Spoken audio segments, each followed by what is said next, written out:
Halo, Halo. halo. Iya, halo. Suaranya? Iya, iya. Suaranya masuk nggak? Sinyal sebentar ya. Saya pindah posisi.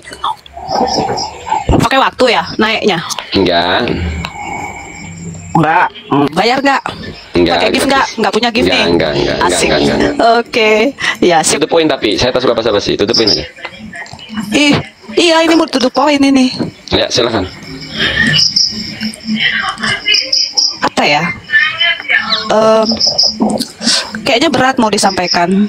Semua orang kalau dengar mungkin nggak akan percaya. Bahkan mungkin kalau dibilang gila atau halusinasi atau apa. Tapi saya Boleh. ngerasain tuh kayak Boleh, nggak ada boleh. apa-apa gitu. Oke, boleh, Tapi boleh. saya Ceritain sadar aja. gitu. Oke, siap. Oh, justru itu poin.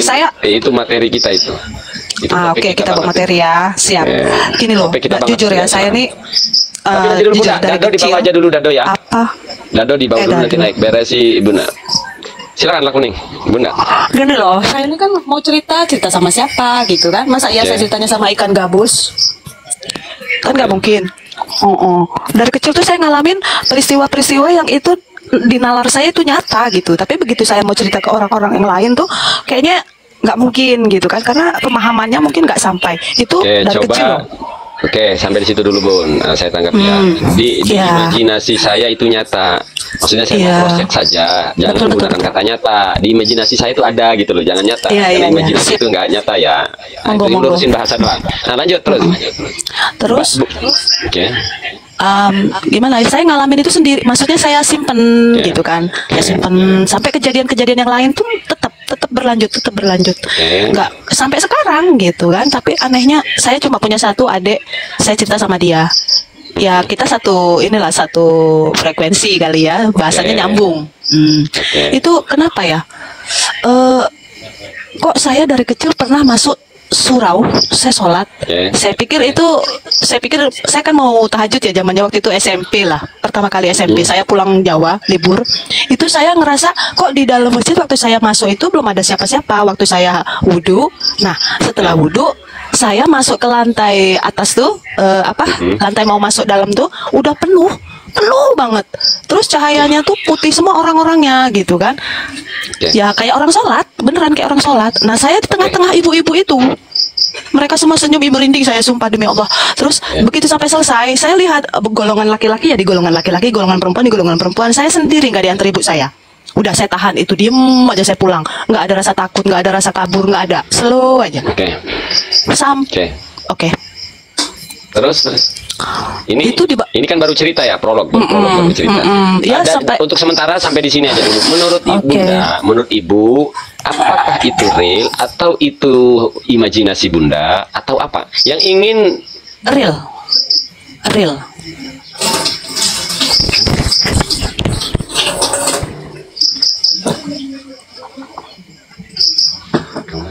Waalaikumsalam, yang ucap salam, yang halu, hai, kita sama-sama orang halu ya. Salam kenal.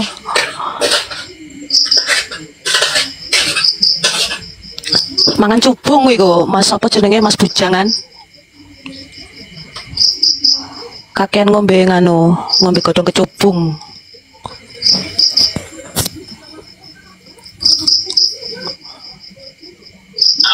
suaranya tuh dengerin dulu. Oke, lanjut Bun. Yang ingin Bunda tanyakan apa? Yang ingin Bunda ketahui apa? Silakan. Dari cerita itu saya sudah nyimak, paham banget. Insya Allah. Ya Satu, pokoknya yang dialami Bunda ini nih, yang dialami Bunda itu semua saya pernah ngalamin. Oke, jadi silakan Bunda tanya. Yang ingin diketahui Bunda apa? ya itu kenyataan apa enggak gitu aja. Nah, pertanyaannya bagus. Jadi begini Bun ya, soal kenyataan atau tidaknya itu kita analisa. Karena walau saya punya pengalaman yang sama, belum tentu bentuknya seperti itu. Nah, Tapi kalau misalnya begini sholat malam lalu tiba-tiba banyak yang ikut, ya itu sama-sama ngalamin. Terus masuk di masjid tengah malam perasaan tadi Ya, nggak ada ya, orang, ya. kok segitu sholat wudhu kok banyak orang, nah itu sama-sama pernah ngalamin. Kayak gini, jadi apakah itu nyata atau tidak, halusinasi atau real, gampang Bun. Maka kita analisanya begini. Apakah jadi orang-orang gambaran-gambaran yang terlihat di masjid itu ikut sholat juga ya? Sholat juga ya? betul ya, sholat sampai selesai. Itu poinnya, soalnya saya nangkep nih tiap poin yang Bunda sampaikan. Nah, maka apakah itu malaikat? Yang pertama kita analisa dulu. Apakah itu malaikat? Jawabannya tidak, Bro. Kenapa? Karena malaikat itu tidak taklif. Tidak taklif, amaliyahnya tidak sama dengan manusia. Jadi monoton. Kalau disuruh nyetas tasbih, kalau sholat ya di tempatnya bukan di dunia. Jadi singkirkan dulu ya, itu bukan malaikat. Oke. Kemudian yang kedua, apakah itu jin? Itu loh ya. Nah, ya. Mulai tegang. Apakah itu jin? Kalau ini mau dikasih tahu jawabannya atau saya yang jawab? Langsung. Kalau menurut saya ya pribadi nih, dari hati yang paling dalam, saya bilang itu jin muslim. Oke, saya jawab ya Bun ya, saya terangin. Pokoknya boleh. saya tidak berani memastikan. Kita lakukan analisa dulu. Kalau Oke. langsung ambil kesimpulan itu ciri orang sembrono. Tenang, kita pakai analisa. Jin itu sama Bun. Taklif dengan kita artinya apa? Mereka melakukan sholatnya, sholat yang sama dengan sholat kita. Artinya misalnya kalau tahajud, ya berarti sholat sunnah malam. Harus berarti orang jinnya tidur dulu. Dan dia sama wudhunya dengan kita Bun. Pokoknya sama, syariatnya jin dengan kita sama. Nah, Ya. apakah itu jin? Kemudian begini, jin itu sama dengan kita Bun. Jin itu kalau di alam jin, maka jin tidak terlihat. Sebagaimana firman Allah Subhanahu wa taala, "Innahu yarakum huwa wa qabiluhu min haitsu la tarawun." Mohon maaf, Bun, komentator ngeganggu tidak? Langsung vonis haluan. Mengganggu Oke, sangat, kita sangat, tutup dulu sangat. ya. Oke. Saya netizen lebih baik bermanfaat untuk satu orang daripada ngeladenin dulu orang, ratusan orang. Jadi saya tutup ya. Si Bunda Betul, tenang, Bu. betul. Ini bukan orang medsos. Si Bunda ini bukan orang medsos, bukan mental medsos ya. Saya lebih memilih bermanfaat untuk suatu orang daripada menyenangkan para netizen. Betul. Jadi gini Bun, apakah itu jin? Nah, maka kalau jin berarti syariatnya sama dengan kita manusia. Dia harus wudhu, sholatnya pun sama dengan kita. Nah, kalau jin di alam jin, maka jin tidak bisa dilihat. Sebagaimana firman Allah Ta'ala, "Innahu yarakum huwa wa qabiluhu min haitsu la tarawnahum." Kata Imam Syafi'i radhiyallahu anhu ketika menjelaskan ayat ini, "Man za'ama annahu ra'al jinna radadna syahadatahu illa ayyakuna nabiyan liqaulihi ta'ala innahu yarakum huwa wa qabiluhu min haitsu la tarawnahum." Artinya begini. Kata Imam Syafi'i, "Man za'ama," ada di riwayat yang lain ada tambahan min ahlil adalati. Itu tertera di dalam kitab Akamil Marjan fi Ahkamil Jan. Man za'ama, barang siapa yang menyangka, yang menduga bahwa dirinya bisa, orang tersebut min ahlil adalah. Bun, kalau udah ngomongnya Imam Syafi'i ahlil adalah, berarti ini orangnya alim, jujur, tidak melakukan Iya. dosa besar. Jadi orang soleh lah kalau orang sekarang. Iya, iya, iya. Orangnya itu orang soleh, ahli ibadah, jujur, tidak pernah berbohong, tidak melakukan dosa besar. Annahu, orang itu menganggap ro'al jinnah, dapat melihat jin. Kata Imam Syafi'i, Pak, rodadna syahadatahu. Saya tolak pengakuannya itu. Klaim dia melihat jin itu saya nggak percaya, kata Imam Syafi'i. Rodadna, kami tolak. Ya. Nah, Imam Syafi'i menolak ini didasarkan dan disandarkan kepada firman Allah, kata Imam Syafi'i, liqaulihi ta'ala innahu yarakum wa qabiluhu min haitsu la tarawnahum. Paham sampai sini Bun ya? Itu jin kalau di alam jin. Insyaallah, ya. Tapi kalau jin di alam manusia terlihat. Jadi kan Betul. step by step nih cara menganalisa Ya. tuh kan, nggak langsung Betul. vonis, oh bukan jin, wah ibu hantu, nggak bisa, nggak sesembrono itu gitu. Kita kan sering melihat orang-orang anggapnya kan seperti itu, padahal mereka mungkin ya nggak ngerasain atau apa Ya tenang Bun, gitu kan. pokoknya saya lagi analisa, tenang. Saya pernah ngalamin apa yang dialamin Bunda begitu, pernah. Bahkan saya tiap malam Jumat ada sosok tiap malam Jumat itu datang dari Banten, Incu panggilnya. Dan saya anggap itu real, saya cium tangannya, saya pegang. Bagi saya, waktu itu real, nyata. Iya. Ya, tapi tenang pelan-pelan. Bunda bertanya, insya Allah di orang yang tepat. Nah, apakah itu jin? Nah, tadi sudah saya paparkan sebagian. Kalau jin di alam manusia, maka bisa terlihat. Tapi apakah itu jin? Nanti dulu. Kalau hanya Bunda yang melihat dan tidak ada jejak, itu belum tentu jin, Bu. Masalahnya di situ. Nabi pernah didatangi oleh utusan segerombolan jin datang kepada Nabi, lalu Nabi meminta Nabi mendakwai bangsa jin, lalu Nabi ikut mereka. Nah, itu waktu itu Ibnu Abbas pada nyari Nabi, kemana ini Nabi? Ternyata Nabi mendatangi ke sekelompok bangsa jin, membacakan Al-Quran, menyampaikan risalah. Paginya ketemu sama Ibnu Abbas, Abu Hurairah dan lain sebagainya, sahabat yang lain. Lalu kata sahabat, ya Rasulullah, Tuhan engkau kemana? Waktu malam gak ada, kami panik.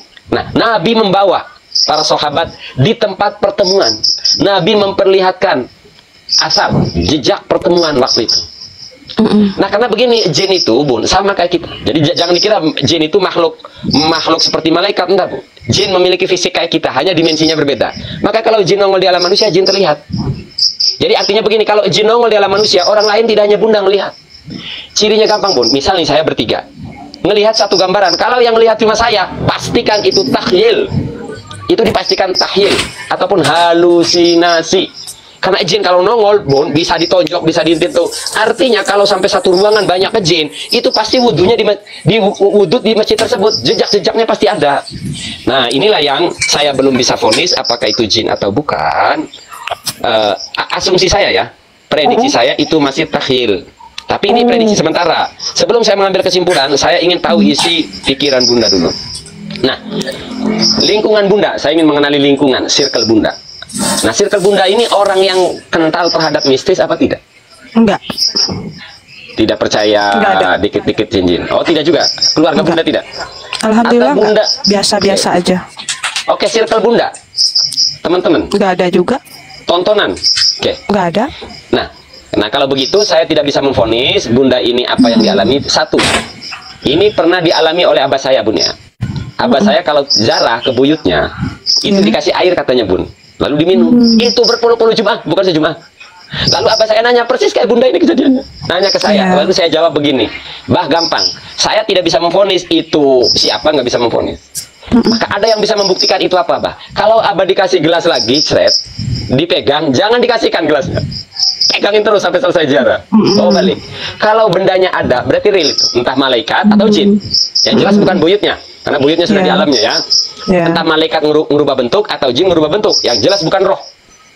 Gitu ya. Kami kan gitu lah ya. Nah, sejak gara-gara abah bertanya ke saya, nah catat nih malam ini catat. Kalau Bunda punya diare, catat. Pertanyaan ini saya ambil, saya ambil nanti setelah acara selesai. Okay. Nah, karena Bunda tadi ngomong sampai sekarang sering terjadi, gampang membuktikan itu asli atau tidak, takhil, halusinasi apa real, gampang. Bunda kalau lagi sholat malam kelihatan gambar yang sama, wes gampang, jangan pakai tangan, Bun, karena ini masih jangkauannya halusinasi dalam kontrol pikiran Bunda. Ambil benda keras, ya, Bunda lempar. Nah, kejin kalau nongol di alam manusia dilempar begini, Bun. Jadi dia misalnya terlihat di sini nih. Kalau jin nongol di alam manusia, maka benda tubuhnya jin menghalangi benda ini ke tembok. Betul. Nah, itu jin. Tapi kalau Bunda lempar, jres tembus, kelutuk jatuh ke bawah, pastikan itu berarti takhil. Nah, artinya Pak, saya tidak berani memastikan itu jin ibadah di masjid tersebut atau halusinasi Bunda, karena kemungkinannya bisa saja terjadi. Duanya kemungkinan bisa terjadi. Bisa. Caranya buktikan. Bunda kalau sholat tengah malam di masjid yang sama, kalau terlihat gambar lagi, langsung aja ambil benda keras. Kalau atau disabet pakai, pokoknya jangan bundanya menyentuh tangan-tangan. Karena kalau tangan begini nih ya, jepret, kata Bunda kerasa dikepret, bisa jadi itu masih takhil. Karena bagi orang yang mengalami halusinasi, Bun, ya contoh saya dulu, itu tiap malam Jumat ada sosok yang datang dari Banten. Saya cium tangan, manggilnya Incu, saya cium tangan. Nah, bagi saya itu real. Nah, bagi saya itu real. Saya sadar itu takhil setelah saya mikir. Setelah memikir berbulan-bulan, barulah saya sadar bahwa apa yang saya alami selama ini adalah takhil. Suatu gambaran yang terproyeksikan dari pikiran bawah sadar saya, dari keyakinan saya, dari apa yang saya percaya. Itu orang, Bun, kalau pikir tengah malam, itu otak ini relaksasi, mendekati trans. Nah, itu akan terjadi gambaran itu, jepret. Mikir nih kita nih. Yang dibaca begini, Bun. Ya khabiru, ya khabiru, ya khabiru. Salawatnya begini. Allahumma sholli ala sayyidina Muhammadin salatan tutli'una biha maqasidal qulub wa tukshifuna biha surul ghuyub wa ala alihi wa sahbihi atibba'il qulub wa barik wa salim. Belum selesai 812 itu nongol. Nah, tapi saya masih kontrol. Waktu saya mengalami itu pun saya kontrol. Abah saya pun saya nggak pernah cerita. Ke siapapun nggak pernah cerita. Gitu ya. Nah, ini kan mirip dengan apa yang dialami Bunda ya. Maka gampang. Sekarang kalau itu terlihat lagi, jadi abah saya pernah ngalami waktu ziarah ke buyutnya di kampungnya lah. Saya ngalamin. Nah, sekarang Bunda, untuk memastikan itu takhil, halusinasi, imajinasi Bunda atau bukan, gampang. Pegang pulpen atau apapun benda lempar. Yes. Kalau tembus, berarti itu takhil. Kalau terhalang, berarti itu jin. Simple. Gitu. Nah, ini Bon, kalau saya kupas semua setiap elat yang saya sampaikan ini bisa 5 jam ini. Nah, itu kesimpulan. Ini kesimpulan sebenarnya. Ya, yang inti jelaskan, aja, yang inti. Intinya begitu, Bun ya. Dan saya punya dalil, saya punya pengalaman, saya punya tetap pengen. Pastikan saja itu begitu ya. Saya kira jawaban dari saya itu, Bun ya. Ini tetap jawaban walau tidak memberikan kepastian. Karena kan memang saya tidak ada di lokasi tersebut. Kan tidak mungkin saya jawab, wah itu jin, wah itu imajinasi. Kan nggak bisa. Terus kalau paham. Bagaimana cara sampean nih, umpamanya sampean membaca hati seseorang itu melalui apa? Rasakah? Innahu alimun bidzati sudur. Tidak ada yang tahu isi hati orang selain Allah Betul. Subhanahu wa taala. Di dalam kitab Khazinatul Asrar, ketika Syekh Muhammad Hakim Nazili menjelaskan zikir qalbi dan zikir lisani panjang kali lebar, isinya ada 13 ayat di dalam Al-Qur'an yang mirip dengan innahu alimun bidzati sudur wallahu ya'lamu ma fi sudurikum, ada 13. Bukannya bukan dia ya, saya demi meneliti bahwa tidak ada yang tahu hati orang sampai saya ngehatamin Al-Qur'an bukan niatnya ibadah, Bu. Serius. Saya khatamin Al-Quran berkali-kali, bukan niatnya membaca Al-Quran kayak orang lain, niatnya ibadah mutlak. Saya niatnya meneliti ayat, karena saya tidak tahu di ayat ada di ayat mana, di surat mana. Jadi akhirnya sampai akhir, dari awal sampai akhir 13 saya temukan ayat. Isinya cuma satu, tidak ada yang mengetahui hati orang. Makanya wajar ketika dulu sahabat ada orang musyrik kala peperangan terjebak, lalu membaca syahadat.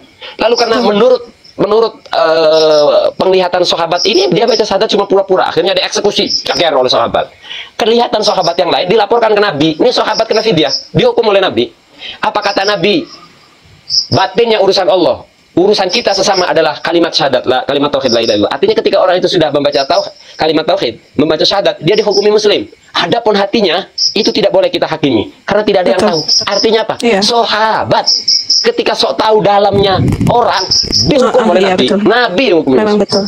Jadi Percaya saya tidak tahu isi hati Bunda. Bahkan saya tidak tahu isi dan pikirannya ahli maksiat pun tidak pernah. Maka kenapa saya hidup di circle dunia kritik? Yang saya kritik adalah lisan, yang saya kritik adalah statement, yang saya kritik adalah pemahaman yang tersampaikan di publik. Saya makanya tidak pernah menganggap orang itu, kamu ini sombong. Karena saya sadar satu hal, saya bukan Tuhan, nggak tahu isi hati orang. Sementara sombong itu fi'liyah qalbiyah, perbuatan hati. Orang nggak bisa memvonis orang itu kau sombong, nggak bisa. Kadang ada bentuk sombong itu secara teks, secara kalimat itu seolah-olah tawadhu. Saya mah al-fakir, saya mah orang bodoh. Kadang-kadang ketakaburan bisa dibalik kata-kata itu. Maka Memang iya. segala bentuk amaliyah qalbiyah hanya Allah yang tahu.